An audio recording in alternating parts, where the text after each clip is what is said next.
Infiniti has struggled to make an impact in Australia. Its best-selling car, the Q50 sedan, has only found around 1,000 homes in its first 3 years on sale. That's really not a lot. The brand has just updated this car, so it's time for another look.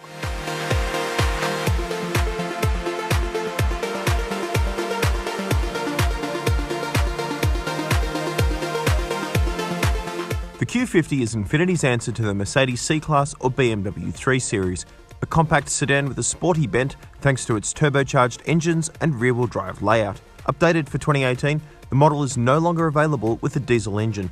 There are tweaks across the range, including the addition of this new Red Sport model, which takes aim at the German sports sedan set. The Red Sport is powered by a twin-turbocharged 3-litre V6 that makes an impressive 298 kilowatts and 475 Nm, channeling its grunt to the rear wheels through a 7-speed automatic transmission. Yeah, that V6 really is a strong point. It's got quite a bit of go. There's some fake sound coming through the speakers that I don't really love, but other than that, it's got a pretty solid automatic transmission and just a heap of punch from that turbocharged V6 engine. Really has more than enough shove to get you where you need to go. If the V6 under the bonnet is a strong point for this car, then a weak point has to be its steering. Infiniti does things differently to most of its competitors. There is no physical link between the steering wheel and the front wheels. It's all done by computer chips and digital wizardry, and I'm not really a fan of how it works. It filters out any active connection to the road. So basically, when you change surfaces on the road, you don't feel the difference between the steering wheel. You don't get a lot of information coming back through the wheel to you, which can make for a more relaxing drive, but it also means that you have less information coming to you as a driver.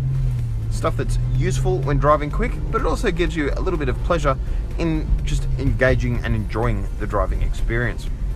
Beyond that, the Q50 isn't too bad to drive. It's got multiple drive modes, including variable shock absorbers that have soft and hard settings, as well as an individual mode that you can tailor to your own preferences.